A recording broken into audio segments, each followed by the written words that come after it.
Oil joint exploration ng Pilipinas at Israeli firm sa Palawan sisimulan na sa susunod na taon. Malacanang ikinatuwa ang good satisfaction rating ng mga miyembro ng gabinete. Panukalang multa sa nuisance candidates nutulan ng isang COMELEC commissioner. Palasyo tiwalang mapapawalang bisa ang amnestiya ni Senador Antonio Trillanes. Ako ang inyong magiging tagapaghatid balita, Maylin Mariano Rivera. Sa detalye ng mga balita, sa susunod na taon na magsisimula ang oil joint exploration ng Pilipinas at Israeli firm sa Palawan. Sinabi ni Presidential Spokesman Salvador Panelo na magiging 60-40 ang hatian. Ibig sabihin 60% ang share ng Pilipinas habang 40% naman ang mapupunta sa Israel Ratio Petroleum Company. Hindi naman natukoy ni Panelo kung anong buwan sa susunod na taon magsisimula ang joint exploration. Umaasa si Panelo na dahil sa joint exploration, makakakuha ng langis ang Pilipinas at hindi naaasa sa supply sa Middle East country at iba pang bansa. Sa ilalim ng kontrata, 7 taon na gagawin ng exploration sa 416,000 hektaryang lupa sa Palawan. Ikinagagalak ng Malacanang ang pinaka-latest na satisfaction rating na natanggap ng mga gabinete ni Pangulong Rodrigo Duterte. Sinabi ni Presidential Communications Operations Office Secretary Martin Andanar na lalo pa nilang pag-iigihan ang kanilang trabaho matapos na makapagtala ang gabinete o cabinet members ng good plus 32 rating sa resulta ng third quarter survey ng social weather stations. Iginiit ni Andanar na lalo pa nilang tututukan ang mga inatasan sa kanila ni Pangulong Rodrigo Duterte para ikabuti ng bansa. Nabatid na ang natanggap na rating ng Duterte Cabinet sa naturang survey ay mas mataas kumpara sa moderate plus 25 na kanilang naitala sa nakalipas na survey. Hindi sang-ayon si COMELEC Commissioner Rowena Guanzon sa panukala na parusahan ang mga nuisance o panggulong kandidato sa eleksyon. Ayon kay Guanzon, tutol siya sa panukala ni Senador Sherwin Gatchalian dahil posibleng hindi na tumakbo ang mga individual na may tuturing na underprivileged o kapos sa pinansyal na aspeto. Matatawag din umano na discriminatory ang nasabing panukala. Trabaho rin naman anya ng COMELEC na salain kung sino ang mga maituturing na nuisance candidate. Layunin ng panukala ni Gatchalian na patawan ng 50,000 pesos na multa ang mga individual na madedeklara bilang nuisance. Una na ring naghayag ng pagkabahala sa panukala si COMELEC spokesperson James Jimenez dahil sa posibilidad na magdudulot ito ng chilling effect sa mga nais na tumakbo sa gobyerno. Sa ilalim ng Section 69 ng Omnibus Election Code, itinuturing na panggulo ang isang kandidato kung layunin nitong hiyain ang proseso ng eleksyon sa bansa o magdulot ng kalituhan sa mga botante. Bahala na ang mga kandidato sa national level sa 2019 elections kung ayaw sumalang sa drug test. Sinabi ni Presidential Spokesman Salvador Panelo na may ruling na ang mga Supreme Court na voluntary lang ang drug test sa mga kandidato sa national level habang mandatory naman sa local candidates. Ayon kay Panelo, ang taong bayan na ang huhusga sa mga kandidato na ayaw magpa-drug test. Kapag kasi pumalag ang isang kandidato sa drug test, tiyak na agad ng magdududa ang mga botante. Maari kasi anyang may tinatago ang isang kandidato kung kaya ayaw sumalang sa drug test. Kumpiyansa ang Malacanang na malakas ang kaso ng gobyerno para mapawalang bisa ang amnestiya ni Senador Antonio Trillanes IV. Sa gitna ito ng pahayag ni Makati Regional Trial Court Branch 148 Judge Andres Soriano na nasa final stage na ang kanilang hanay para desisyonan ang amnestiya ni Trillanes dahil sa paglulunsad ng kudeta laban sa gobyerno may ilang taon na ang nakararaan. Sinabi ni Presidential Spokesman Salvador Panelo na malinaw kasi na hindi na nag-comply si Trillanes sa aplikasyon ng amnestiya. Sinabi pa ni Panelo na malakas ang ebidensya ng gobyerno habang mahinang klaseng ebidensya naman ang nailatag ni Trillanes. Sa ngayon anya, mas makabubuting hayaan na muna ang korte na magpasya kung maglalabas o hindi ng warrant of arrest laban kay Trillanes.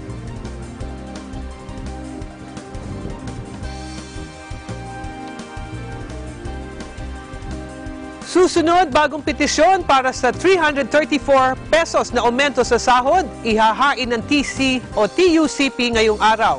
Ang balitang yan sa pagbabalik ng Agila Balita sa umaga. Agila Balita! Alamin ang mga pinakahuling kaganapan sa loob at labas ng bansa. Agila Balita! Yun din ang masariwang pangyari sa mga lalawigan. Sa Agila Probinsya, ihimayin ang mga pangyayari sa Asia, hatid ng ASEAN in Focus. Pati na ang mga kaganapan sa iba't ibang panig ng mundo sa Eagle News International. Huwag palampasin ang mga pinakahuling pangyayari sa mata ng Agila. Mga balitang makabuluhan, dapat subaybayan. Dito lamang sa Net 25. Agila Balita. Ihahain ngayong araw ng Trade Union Congress of the Philippines o TUCP ang panibagong petisyon ng aumento sa sahod sa Metro Manila. Ito'y bagamat hindi na naaprubahan ng Regional Tripartite Wages and Productivity Board ang nauna ng hirit na 200 o 320 pesos na dagdag sahod. Ayon kay TUCP spokesperson Alan Tanhusay, igigit nila ang 334 pesos na panibagong wage increase sa gitna ng pagsipa ng inflation rate. Hindi ra aplikable ang nauna nilang petisyon na 320 pesos na dagdag sa arawang sahod dahil sa ibinase ito sa inflation rate noong Agosto. Panahon na raw para magkaroon ng bagong aumento sa sahod sa kabila ng pagtaas sa 6.2% na inflation rate nitong third quarter ng taon. Kung sakaling pagbigyan ang hiling na dagdag sahod, papalo sa 846 pesos ang minimum wage sa Metro Manila mula sa dating 512 pesos. Nanindigan rin ang grupo na hindi naman maapektuhan ng taas sahod ng mga manggagawa ang mga malalaking kumpanya at may exemption na ibinibigay sa mga maliliit na negosyo. Gusto ho naming i-anunsyo na papalitan o re-revise ho namin yung 320. Papalitan ho namin at gagawin namin 334 pesos ang aming petisyon sa NCR Wage Board. How did we come up with 334 pesos? Hindi po ito basta hinugot lamang sa hangin o pinulot sa tabi-tabi. Ito po ay masusing pinag-aralan. Ito po ay produkto ng aming constant monitoring ng ating ekonomiya at kalagayan ng ating mga manggagawa.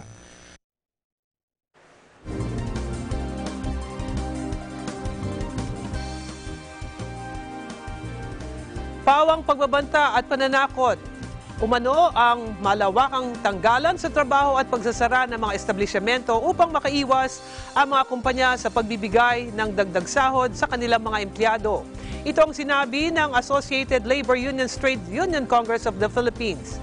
Ginawa ni ALU TUCP spokesperson Alan Tanhusay ang pahayag matapos i-anunsyo ng labor group na babaguhin nila ang kanilang 320 pesos petition wage patungo sa 344 pesos. Ayon kay Tanhusay, may opsyon ang mga kumpanya na maghain ng exemption kung talagang hindi nila kaya na ibigay ang naturang aumento sa sweldo. Ang rebisyon ng wage hike petition sa 344 pesos ay ginawa ng grupo ng mga obrero matapos pumalo sa 6.2% ang inflation sa ikatlong quarter ng taon.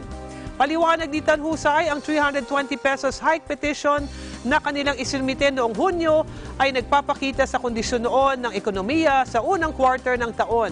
Anya, kaya nila ito binago dahil nitong September ay may lalo pang tumaas ang presyo ng mga bilihin at serbisyo. Pinayuhan ng Malacanang ang grupo ng commuters o iba pang stakeholder na umapila o maghain ng motion for reconsideration sa Land Transportation and Franchising Regulatory Board para ipatigil ang dagdag pasahe sa jeep at bus.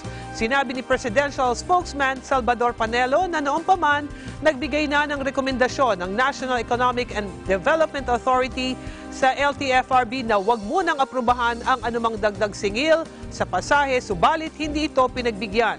Paliwanag ng LTFRB, binalansi raw nila ang argumento ng mga may-ari ng jeep at bus at mga pasahero at maliit lang naman daw ang epekto nito sa inflation. Dahil sa pag-aproba ng LTFRB, magiging 10 pesos na ang minimum na pasahe sa jeep, habang 13 pesos naman ang magiging minimum na pasahe sa bus.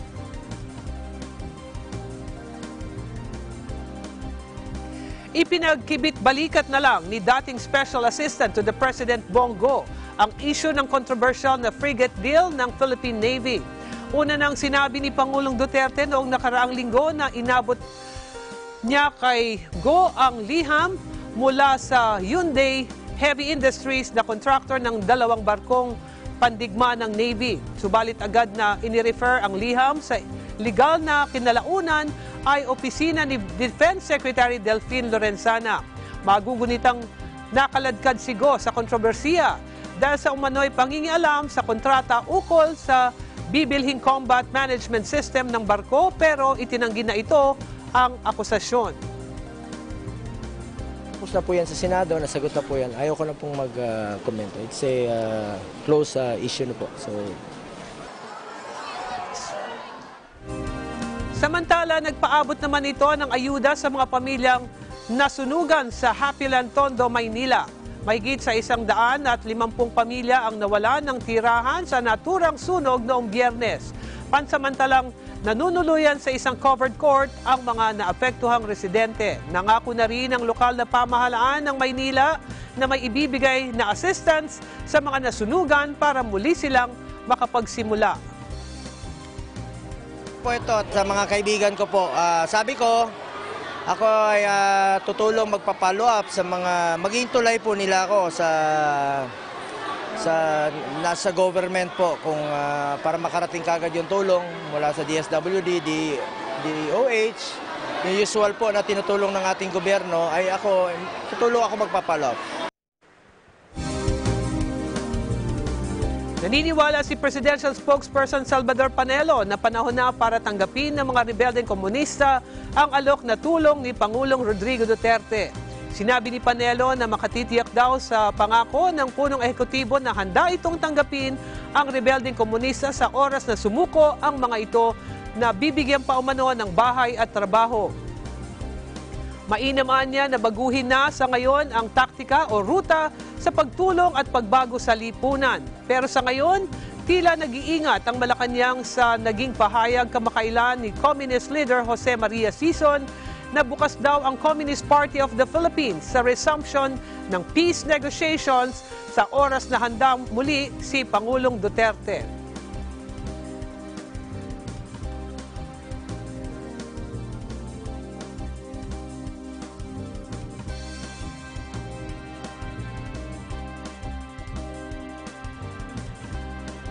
Patay ang 3 construction worker habang 3 iba pa ang nakaligtas makaraang matabunan ng gumuguhong lupa sa Baguio City. Unang nailigtas ang 3 sa 6 na construction worker, ngunit nang gumamit ng backhoe ay nagkaroon ng pangalawang landslide. Dito na tuluyang natabunan ang 3 nasawi sa insidente. May edad 18 hanggang 31 ng mga biktima na nagmula sa Pangasinan at Nueva Ecija. Tumagal naman ang 2 oras bago na-recover ang bangkay dahil sa humarang na hollow block. Patay o batay sa investigasyon ng pulisya, naghuhukay ang mga ito para sa pundasyon ng riprap ng bahay nang mangyari ang aksidente. Hindi naman nagbigay ng pahayag ang may-ari ng bahay ukol sa pangyayari. Impormasyon at kaalaman sa kalakalan. Balitang Business. Bahagyang tumaas ang halaga ng piso sa pagsasara ng kalakalan noong 1 linggo. Sinabi ng ilang financial experts na nakatulong dito ang pagbaba ng presyo ng petrolyo sa global trading.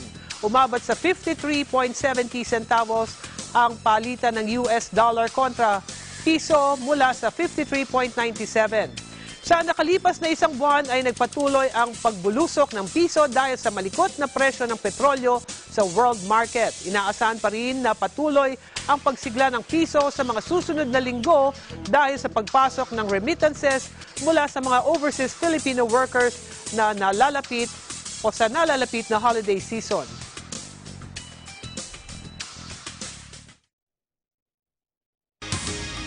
Tagisan ng lakas, patalasan ng isip. Balitang Sports! Sumailalim sa surgery ang Memphis Grizzlies power forward na si Jamaica Green para ayusin ang nabaling panga. Sa anunsyo ng Grizzlies, hindi makakasama sa laro si Green o hindi makakasama sa laro si Green ng 4 hanggang 6 na linggo. Nasiko ang mukha ni Green sa kasagsagan ng laro kontra sa Atlanta Hawks noong araw ng Biyernes. Balitang Bangkalusugan. Pinaplano na magsagawa ng libreng immunization ang gobyerno laban sa sakit na polio sa Cebu. Kasunod ito ng paghimok ng anti-polio advocate sa mga magulang na pabakunahan ang kanilang mga anak. Bumaba ang bilang ng mga bata na nabigyan ng polio vaccine kaugnay ng takot ng mga magulang sa controversial na Dengvaxia vaccine. Nilinaw naman ng Department of Health na ligtas ang polio vaccine para sa mga bata at ibibigay na ito ng DOH noong pang taong 1970.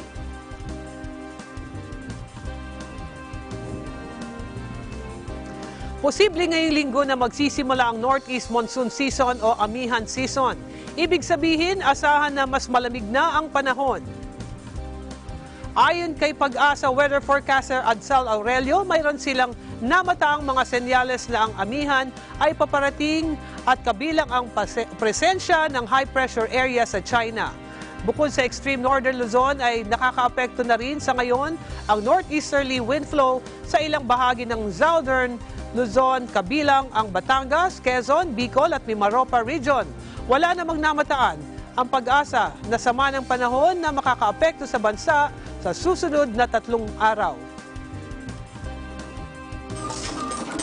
Mga pangyayari sa labas ng bansa. Balitang Abroad. Kinumpirma ni US President Donald Trump ang planong paglakas o pagkalas ng Estados Unidos sa nuclear weapon treaty sa Russia. Ayon kay Trump, sumunod ang Amerika sa naturang nuclear deal, ngunit lumabag naman ang Russia sa panuntunan ng kasunduan sa loob ng ilang taon. Dahil dito, napagdesisyonan ang pagkalas ng Amerika sa nuclear agreement kasama ang Russia. Dagdag pa ng Pangulo, hindi niya alam kung bakit hinayaan ni dating US President Barack Obama ang lumabag ang Russia sa kasunduan. Matatanda ang pinirmahan ni dating US President Ronald Reagan ang 3 dekadang Intermediate Range Nuclear Forces Treaty o INF noong 1987.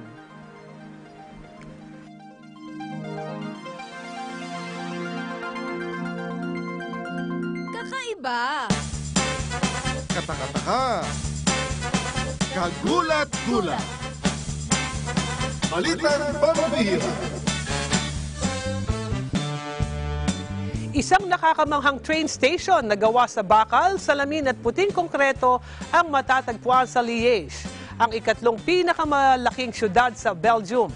At ang hinahangaan dito, ang malaking arko ng istasyon ng tren.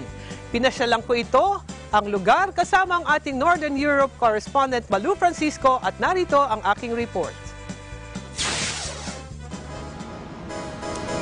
Sa pagtatapos ng 20th century, nagsimula nang magsulputan ang mga mabibilis na tren, lalo na sa Europa, pero maliliit ang mga plataforma o podium kung saan naghihintay ang mga pasahero. We're waiting for our train going back to Maastricht. And that will be in another country, that is in the Netherlands. Sa Belgium halimbawa, isang modernong platform ang makikita sa Liège, ang ikatlong pinakamalaking syudad sa naturang bansa at tinuturing ding pinakamahalagang hub. Ang train station na likha ng arkitektong si Santiago Calatrava ay gawa sa bakal salamin at white concrete na may malaking arko. Ang sukat nito ay nasa habang 160 meters at may taas na 32 meters. Check out the roof. It's all made of glass. So letting the sunlight come in, no need for electric Less lights energy. to be on. Less energy consumption. Yes, exactly. So that's part of the sustainable energy program.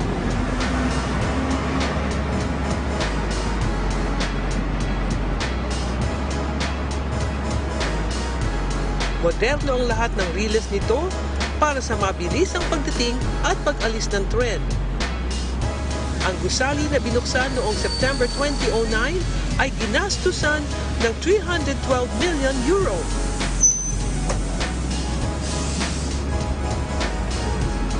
Malaki rin ang sineservisyohan ng Liège-Gima Station dahil may biyahe ito sa lahat ng malalaking syudad ng Belgium at ilang international destinations gaya ng Aachen, Lille at Maastricht. Kumokonekta rin ito sa Brussels, Paris, Aachen, Cologne at Frankfurt sa Germany at maging sa England. At para sa kabatiran ng lahat, ang biyahe ng Liège ay nasa 39 minutes lamang mula sa Brussels, nasa 1 oras mula sa Cologne at 2 oras mula sa Paris at Frankfurt at 3 oras mula sa London. Inabot naman sa 13 taon bago natapos ang konstruksyong ito ng Liège Station.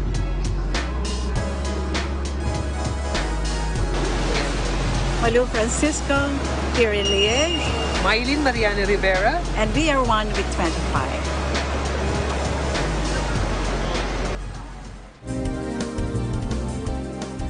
Naiiba, di ba? At yan ang naging kabuuan ng ating mainit na balita sa pangalan ng ating mga kagapay sa Eagle News Service. Ako si Maylin Mariana Rivera and I am one with 25. Susunod ng award-winning programang Saganang Mamamayan, kasama sina Congressman Dante Marcoleta at Jen Subarjaga. Sumainyo ang mga balitang kinarap, maingat na isinulat at inihanay ng Eagle News Service.